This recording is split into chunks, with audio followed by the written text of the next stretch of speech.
సిరిసాల సిరిడి నా తల్లి సిరిడి నీకు వందనం నీకు వందనం షిరిడి పుడమి నీకు వందనం. ఓం సాయిరామ్.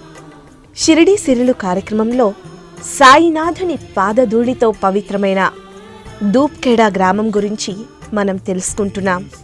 మరి ఇవాల్టి భాగంలో చాలా ప్రత్యేకమైన విషయాలు తెలుసుకుందాం.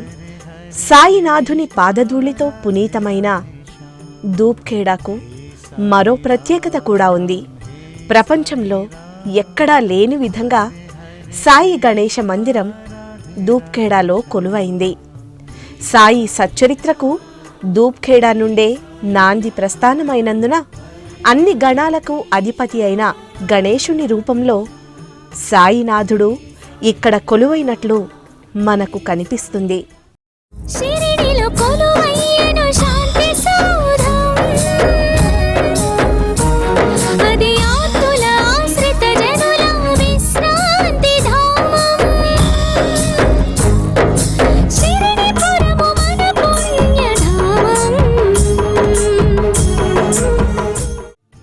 కలియుగంలో పరబ్రహ్మ స్వరూపమైన సాయిబాబా 16 ఏళ్ల బాలుడిగా షిరిడీకి వచ్చిన సమయంలో ఎక్కడి నుండి వచ్చారో ఎవరికీ తెలియదు.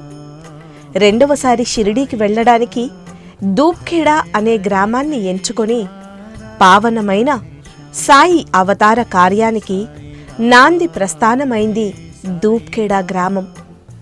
అందుకే ఇక్కడ గణేశ రూపంలో సాయినాథుడు కొలువయ్యాడు.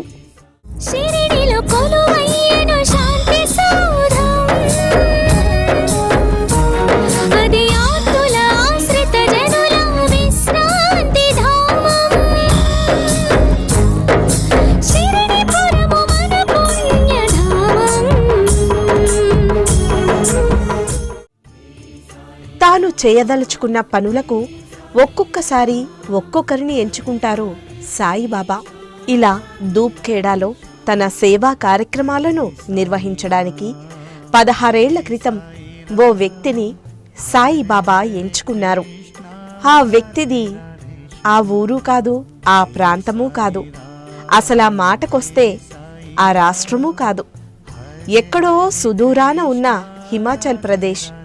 అక్కడి నుండి ఆ వ్యక్తిని షిరిడీకి లాక్కువచ్చి షిరిడీ నుండి దూప్ఖేడా అనే మారుమూల గ్రామానికి పంపి అతనిచే అక్కడ చక్కటి సేవా కార్యక్రమాలు నిర్వహింపచేస్తున్నారు శ్రీ సాయినాథుడు.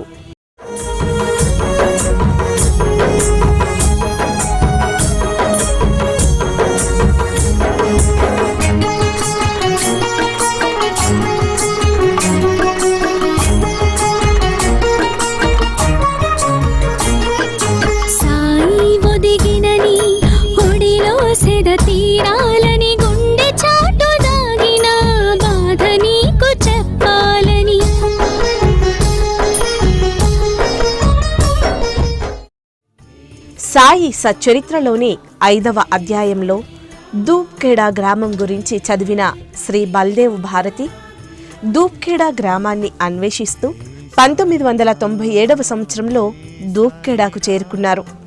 ఒక చిన్న సాయిబాబా విగ్రహాన్ని తీసుకువచ్చి దూప్ఖేడాలో ప్రతిష్ఠించారు. సాయినాథుడు సశరీరంగా నడియాడిన దూప్ఖేడాను ప్రాచుర్యంలోకి తీసుకురావడానికి శ్రీ బల్దేవ్ భారతి విశేష కృషి చేశారు. 1997లో కొంతమంది మిత్రుల సహకారంతో దూప్ఖేడాలో సాయిబాబా మందిర నిర్మాణాన్ని చేపట్టి కేవలం 28 రోజుల్లోనే దానిని పూర్తి చేశారు. ప్రస్తుతం ఆ మందిరాన్ని మనం చూడవచ్చు. బాబాకి సంబంధించి అనేక విషయాలని సాయి భక్తులకి అందించడానికి లోతైన పరిశోధనలు, విశ్లేషణలు చేస్తూ సాయి తత్వాన్ని సాయి భక్తుల హృదయానికి దగ్గరగా తీసుకెళ్తోంది. ఇదే క్రమంలో ఈరోజు సాయినాథుని సచ్చరిత్రలో సాయి ప్రపంచంలో ఒక విశిష్ట స్థానం ఉన్న దూప్గావ్ గ్రామానికి సాయి టీవీ ప్రయాణం సాగించింది. ఈ దూప్ఖేడా గ్రామం గురించి సాయి భక్తులందరికీ తెలుసు. చాంద్ పాటిల్ అనే భక్తుడికి బాబా దర్శనమిస్తాడు. ఆ చాంద్ పాటిల్ గ్రామం ఇది. అయితే ఇప్పటికి కూడా సాయి భక్తుల్లో 99% మంది భక్తులకి ఈ దూప్ఖేడా గ్రామం ఎక్కడుంటుందని కానీ, లేకపోతే ఇక్కడ ఏం జరుగుతుంది, ఇక్కడ పరిస్థితులు ఎలా ఉన్నాయి అనే విషయం తెలియదు. చాలామందికి అసలు ఈ దూప్ఖేడా గ్రామం గురించి తెలుసుకోవాలనే ఆలోచన కూడా రాదు కదూ. ఇలాంటి ఒక పరిస్థితుల్లో బాబా కలిగించిన ప్రేరణ చేత, బాబా ఆశీస్సుల చేత సాయి టీవీ బృందం దూప్ఖేడా గ్రామానికి వచ్చింది. ఇక్కడ సాయి ప్రేరణతో దూప్ఖేడా గ్రామంలో సాయి భక్తులకి ఇప్పటికీ తెలియని అనేక సేవలు ఇక్కడ చాలా బాగా జరుగుతూ ఉన్నాయి. ఈ దూప్గావ్ ప్రాముఖ్యతను తెలియజేయడానికి ప్రత్యేకంగా ఒక భక్తుడు ఇక్కడ ఎంతో సేవ చేస్తూ ఉన్నారు. వారు ప్రపంచంలోనే ఎక్కడా లేనటువంటి సాయి గణేశుడి మందిరాన్ని కూడా నిర్మించారు. మరి దూప్గావ్ గ్రామంలో సాయి గణేష మందిరం ఎలా నిర్మితమైంది, నిర్మించింది ఎవరు, వారు ఇక్కడికి రావడానికి ప్రేరణ ఏంటి, ఎలాంటి సేవలు చేస్తున్నారు, వారి మాటల్లోనే తెలుసుకుందాం. వారి పేరు సాధక్ బల్దేవానంద భారతి. వారితో మాట్లాడదాం. I am also not aware of Dupkheda. Basically, I am from Himachal Pradesh. When I came to Shirdi in 1991, so when I used to read the Sai Charitra, then I used to find the Dupkheda name is there.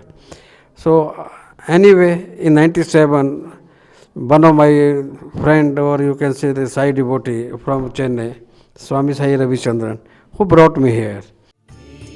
Saibaba మందిరం అంటే కేవలం అభిషేకాలు, పూజలు మాత్రమే కాదని బలంగా నమ్ముతారు శ్రీ బల్దేవ్ భారతి. సాయిబాబా సాధనా మార్గంలో సేవ అనేదే ప్రధానమైందని తన సాధన ద్వారా గుర్తించిన శ్రీ బలదేవ్ భారతి 2002వ సంవత్సరంలో సాయి గణేశ మందిరాన్ని నిర్మించి సాయి సేవా సాధన ఆశ్రమాన్ని నెలకొల్పారు. तो इतना विश्वास कहाँ से आया, आप साई पद में कैसे आ गया, और बाबा ने आपको इधर रहने के लिए, इतना सेवा करने के लिए बाबा भी आपको ब्लेसिंग्स दिया. आप साई वर्ल्ड में कब आया और कैसे आया? Actually, I am basically from Himachal Pradesh, and where nobody know about Sai Baba. But in the year 90, I have some problems in my foot, and the doctor advised me to cut my leg. So when I was admitted in the hospital, so one person came, he gave me one book. That book was Sai Baba in Hindi, and that small book was published by the Hind Pocket Books from Delhi. That's why the running stories of Sai Baba, no serious. So when I started reading that book, and when I was about to go under surgery, they fixed a date for surgery. So before 2 days ago, I ran away from the hospital and came to Haridwar, Rishikesh. So that book was with me at that time. So when I came, then I was huge pain in my leg. I can't move. There was swelling in my foot. So I was barefooted at that time. So all of suddenly, I decided to commit suicide. So I went to the, you can say, a bridge, and thinking that I should jump into the river, Ganga river. So when I want to do all these things, a person came and he hold my shoulder. So after that I fainted. So after, you can say, it was after one day, 24 hours later on, I was in a temple, small temple of Lord Shiva. So I was surprised how I came here. So one sadhu was sitting with me at that place with me, and he put his hand on my foot, and surprisingly, the what was swelling was there in my foot, that has gone. Only in 2 days. Only 2 days. So he asked me, you are a Sai devotee? Well, no, I am devotee of Lord Shiva, because in Himachal Pradesh we are mostly people worshiping Shiva and the goddess Durga. So, well, okay. So he asked me, now what your plan? Your disease has gone. You are quite clear now from your problem, from your pain. Well, like, what you want? Do you want to go back to home? Well, no. Well, then But like I couldn't understand what should I do. So he advised me to you go and visit Shirdi. Hello, okay. So I started from Rishikesh to Shirdi. When I reached near Kopargaon, I was no money. So I asked people how far Shirdi is from this place. They told me it is about 12 kilometers. So I started on foot. Anyhow, I reached there. So when I reached there, I was feeling hungry. A person came and told me that this is Prasadale. You give this 10 rupees, go, and 4 rupees for a meal coupon. The person who gave me money, I never met him.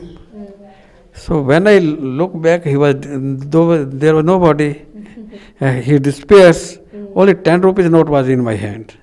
Slowly I went to the temple, see Baba's statue. So it seems that I have met him earlier. It looks, I feel that I have seen it somewhere. I have met him personally. And with Baba's blessing, the whole that temple in the village was constructed in 28 days. Oh, great. Yeah. In the day night we worked. So after the work is completed, temple installation, statue installation was there. Some people opposed me. Why he is staying here nowadays? He should done his work. He should go. I left this place. After 6 months, some devotees from this place they requested me to come to this place, and they offered me that they will help me out. Again, I came here. Then I got this small piece of land from one of the you can say descendant of Sai Chand Patel. So with the help of the local peoples and the local some devotees, I built a small hut here. ఇవాళ రేపు ప్రతి ఒక కాలనీలో కూడా వీధి వీధికి ఒక బాబా గుడి లాంటిది మనం నిర్మించుకుంటూ ఉన్నాము. అలాంటిది ఎంతో చారిత్రక విశేషం ఉన్న ధూప్ఖేడాలో ప్రపంచంలోనే ఒక విశిష్టమైన సాయి గణేష మందిరం నిర్మించడం వెనక ప్రేరణ, నిర్మించగలిగిన అదృష్టం దొరకడానికి తను బాబా పదంలోకి ఎప్పుడొచ్చారు అంటే తనే చెప్తున్నారు. తనకు ఒకసారి కాలికి ఒక సమస్య వచ్చి మొత్తానికి పాదమే తీసేయాల్సి హాస్పిటల్లో అడ్మిట్ అయ్యారు. ఆపరేషన్ డేట్ కూడా ఫిక్స్ అయిన తర్వాత ఎవరో ఒక భక్తుడు చిన్నది పాకెట్లో పట్టేంత బాబాది అంటే బాబా లీలలకి సంబంధించి ఒక చిన్న పుస్తకం ఇచ్చారంట. ఆ పుస్తకం చదువుతూ ఇక అంటే సర్జరీ చేసి కాలు తీసేయాలంటే ఆ సర్జరీ చేయించుకోవడానికే భయమేసి 2 రోజుల ముందు హాస్పిటల్ నుంచే వచ్చేసారంట. వచ్చి రిషికేష్ వచ్చి అక్కడ తను ఇంకా జీవితమే వద్దు, ఇంత బాధ నేను భరించలేను అని ఆత్మహత్య చేసుకుందామని ఒక బ్రిడ్జ్ మించి దూకడానికి ప్రయత్నం చేస్తూ ఉన్నప్పుడు అదే క్షణంలో వెనుక నుండి ఎవరో వచ్చి భుజం మీద చేయి వేశారంట. ఆ క్షణంలో తనకి ఏం జరిగిందో అర్థం కాలేదు, స్పృహ కోల్పోయారు. 2 రోజుల తర్వాత కళ్ళు తెరిస్తే ఒక శివ మందిరంలో తాను ఉన్నట్లుగా గుర్తించారు. తనతో పాటు ఒక సాధువు లాంటి వ్యక్తి ఉండి నువ్వు సాయి భక్తుడివా అని అడిగారంట. లేదు అంటే అప్పుడు గమనించుకుంటే తనకి ఆపరేషన్ చేసి పాదమే తీసేయాలన్నారు కదా, ఆ కాలంతా కూడా చాలా మామూలుగా అయిపోయి మొత్తం నార్మల్గా అయిపోయారు, సంపూర్ణ ఆరోగ్యవంతుడయ్యారు. అంటే లేదు అంటే మరి ఇప్పుడు నీకు ఏం జరిగింది, నువ్వు ఎక్కడ అంటే మొత్తం వివరాలన్నీ చెప్పిన తర్వాత మరి వెనక్కి వెళ్తావా, ఇప్పుడు ఏం చేస్తావంటే తను అన్నారు నేను ఇంకెక్కడికి వెళ్ళను, నాకు కూడా ఏం తెలియట్లేదు అంటే అప్పుడు తను షిరిడీ వెళ్ళమని అడ్వైస్ చేశారంట. ఆ విధంగా మొదటిసారి షిరిడీ వెళ్ళి షిరిడీ యాత్రలో కూడా కోపర్గావ్ వరకు వెళ్ళేసరికి డబ్బులు అయిపోతే కోపర్గావ్ నుంచి షిరిడీ వరకు 12 కిలోమీటర్లు నడిచి వెళ్ళిన తర్వాత షిరిడీలో ఒక అపరిచిత వ్యక్తి ఈయన్ని భోజనం తినమని ఒక 10 రూపాయలు చేతిలో పెట్టి ఇలా చూసి అలా చూసే లోపల అదృశ్యం అయిపోయారు.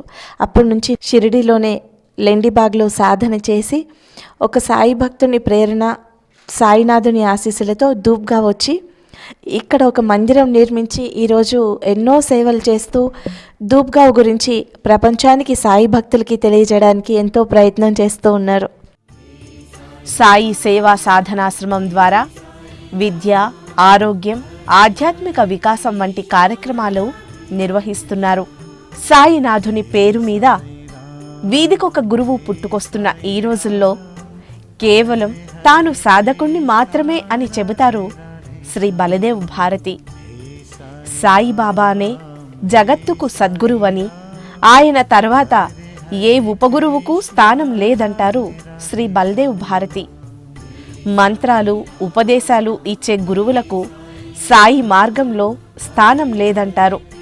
అలాంటి వారు అసలు గురువు అని చెప్పుకునే వ్యక్తే ఆ పదానికి కూడా అనర్హుడని శ్రీ బలదేవ్ భారతి అంటారు.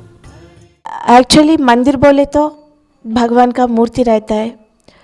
अगर वो साईं बाबा मंदिर है तो गुरुवार गुरुवार अन्नदान होता है. उतना ही अभी तक पूरा दुनिया में ज़्यादा से ज़्यादा 99% मंदिर में वो ही हो रहे.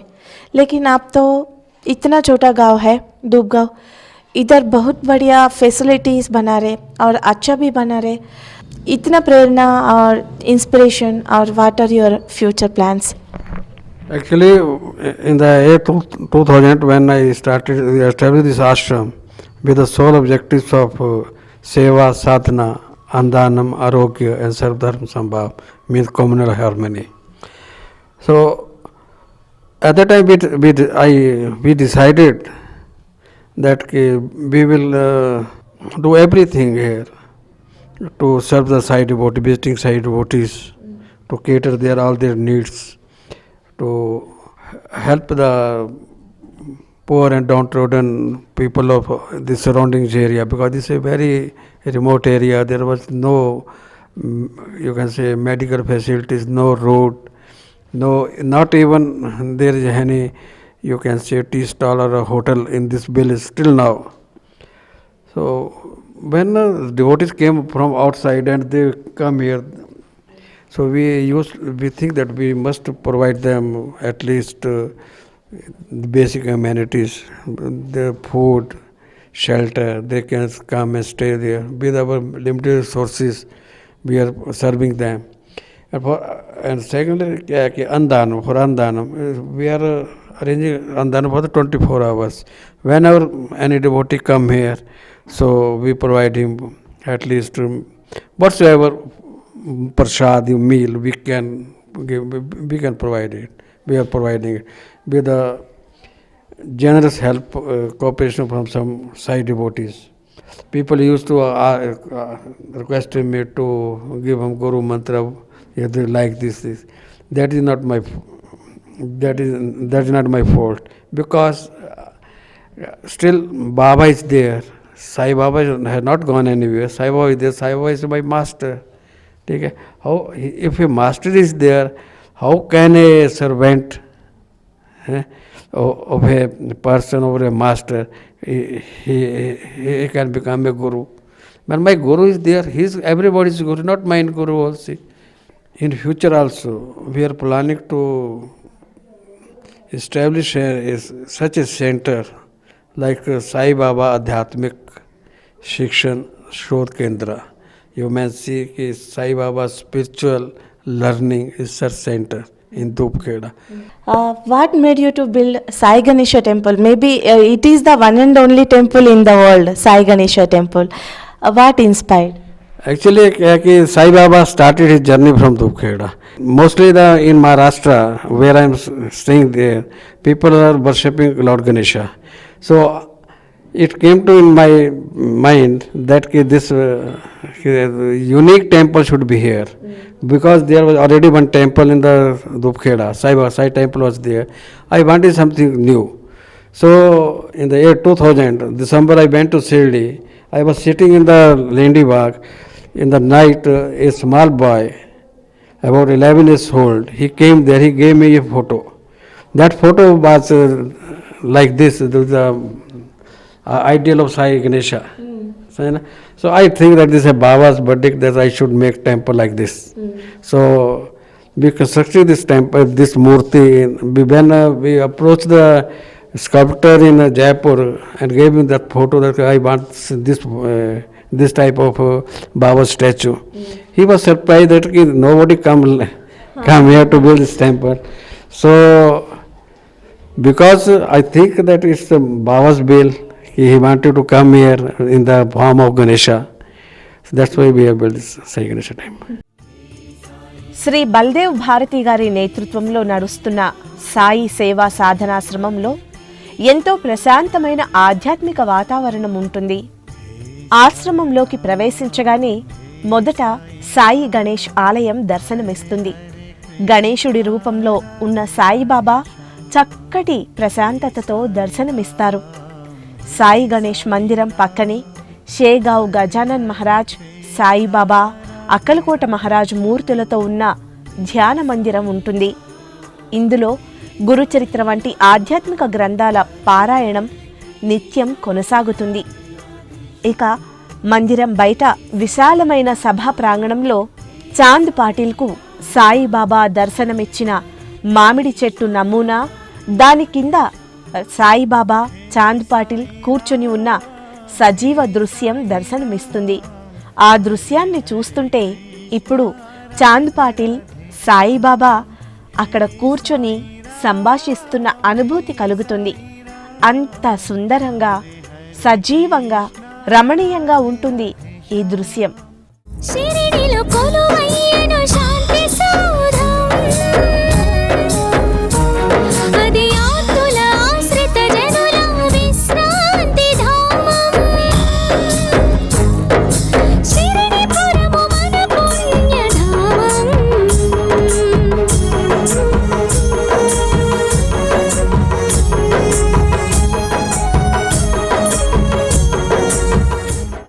ये जो चांद पटेल और साईं बाबा का जो हमने ये म्यूचुअल बनाया है, ये ऐसा है कि Baba is still there in spite of that we are celebrating his centenary samadhi Maa samadhi festival. So it is, you can say, some contradiction, but I think that this idea came into my mind that when Chand Patel met Sai Baba, how was that moment? So I want to just picturize that moment to come the coming generation to know about Chand Patel and Baba's relationship.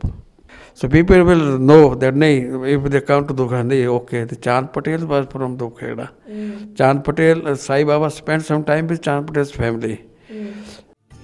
Sai సేవా సాధనాశ్రమంలో ప్రతి ఉత్సవాన్ని ఎంతో ఘనంగా నిర్వహిస్తారు. గురు పౌర్ణమి, దత్త జయంతి రోజు ప్రత్యేక కార్యక్రమాలు నిర్వహిస్తారు. సాయినాథుడు నడయాడిన దూప్గావ్ గ్రామ విశిష్టతను సాయి భక్తులకు తెలియజెప్పే తపనతో అనేక సేవా కార్యక్రమాలను చేపడుతున్న శ్రీ బలదేవ్ భారతి అంతరంగాన్ని ఆయన మాటల్లోనే విందాం. फाइनली आप ये बोलिए, सब साई डिवोटीज को आप क्या मैसेज देना चाहते हैं? साई डिवोटीज को एक ही मैसेज है कि जैसे साईं बाबा ने किसी के प्रति कोई राग द्वेष नहीं रखा था, कोई मंत्र नहीं दिए.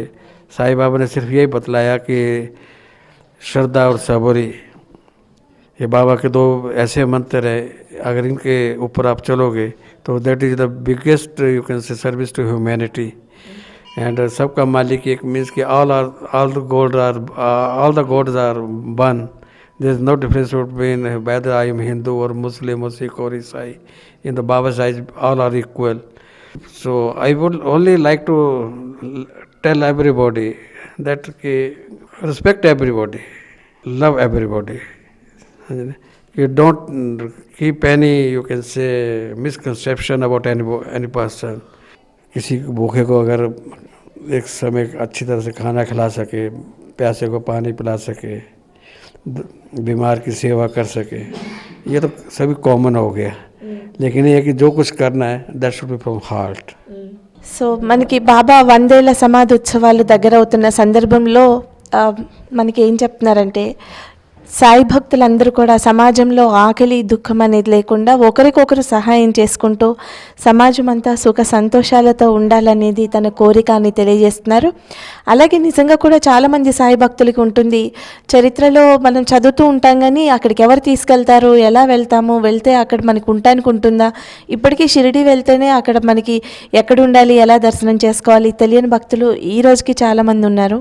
అలాంటిది దూప్గావ్ ఎక్కడుంది, ఇక్కడికి ఎలా వెళ్ళాలి, వెళ్తే వెళ్తే వసతులు ఎలా ఉంటాయి, ఇలాంటి డైలమా చాలామంది భక్తులకు ఉంటుంది. బహుశా అంటే మేము ఏదైతే ధూప్గావ్లో పరిస్థితి ఉందో అదంతా కూడా సాయి టీవీ మీ కళ్ళ ముందుకు తెచ్చింది. ఈ ఆశ్రమం నుంచి అంటే ఎవరైతే ధూప్గావ్ చూడడానికి వస్తారో వాళ్ళకి సాయి సేవా సాధనాశ్రమంలో వసతితో పాటు భోజనము ఇలాంటి సౌకర్యాలు కూడా కలిగిస్తూ ఉన్నారు. బాబా చరిత్రలో ఎంతో విశిష్ట స్థానం ఉన్న ధూప్గావ్ని కూడా ప్రతి ఒక్క భక్తుడు షిరిడి వెళ్ళేప్పుడు లేదా వచ్చేప్పుడు దర్శనం చేసుకోవాలి. అలాగే ధూప్గావ్ గ్రామంలో ఏవైతే సేవలు చేస్తున్నారో వాటికి కూడా మీ వంతు సహకారాన్ని అందించండి అని సాధక్ బల్దేవ్ సరస్వతి భక్తులకి అడుగుతున్నారు. మరి రాబోయే భాగాల్లో సాయినాథునికి సంబంధించిన మరిన్ని అపురూపమైన సిరులను తెలుసుకుందాం. ఓం సాయిరామ్. పుణ్యాల సిరిసాల సిరిడి